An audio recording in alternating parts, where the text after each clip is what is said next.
দোস্ত global super লিগের দারুণ অলরাউন্ড পারফরমেন্স দেখিয়ে ফের আলোচনায় এসেছেন বিশ্বসেরা অলরাউন্ডার সাকিব আল হাসান।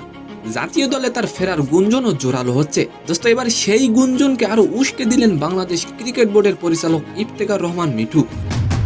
শনিবার 12ই মার্চ মিরপুরের সাংবাদিকদের মুখোমুখি হয়ে তিনি বলেন, বাংলাদেশের গ্রেটেস্ট ক্রিকেটার হচ্ছেন সাকিব আল হাসান।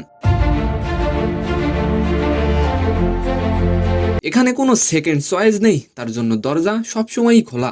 এটা নির্বাচক ও টিম ম্যানেজমেন্টের উপর তারা চিন্তা করছে এটা নিয়ে। দোস্ত আপনি কি চান সাকিব আল হাসান আবার জাতীয় দলে খেলুক? অবশ্যই কমেন্ট করে যাবেন। দোস্ত জিএসএল এর দুবাই ক্যাপিটালস এর হয়ে অভিষেক ম্যাচেই 37 বলে 58 রান করার পাশাপাশি 13 রানে 4 উইকেট শিকার করে ম্যাচ সেরার পুরস্কার পেয়েছেন সাকিব আল হাসান। 38 বছর বয়সী সাকিবকে নিয়ে আশাবাদী বিসিবি পরিচালক বলেন, আগে কিভাবে চলেছে জানি না, কিন্তু বর্তমান সভাপতি পুরো দায়িত্বটা নিয়েছেন, তাদেরও নজরে এসেছে সাকিব আল হাসান, নিশ্চয়ই তারা ব্যাপারটি দেখবে। দোস্ত এই অবস্থায় মাঠের পারফরমেন্স কি আবার তাকে জাতীয় দলে ফিরিয়ে আনবে, নাকি মাঠের বাইরের বিতর্কগুলো বাধা হয়ে দাঁড়াবে, তা এখন সময়ই বলে দেবে। তো সম্মানিত দর্শক, আজকের ভিডিওটি কেমন লাগলো অবশ্যই কমেন্ট বক্সে জানাবেন।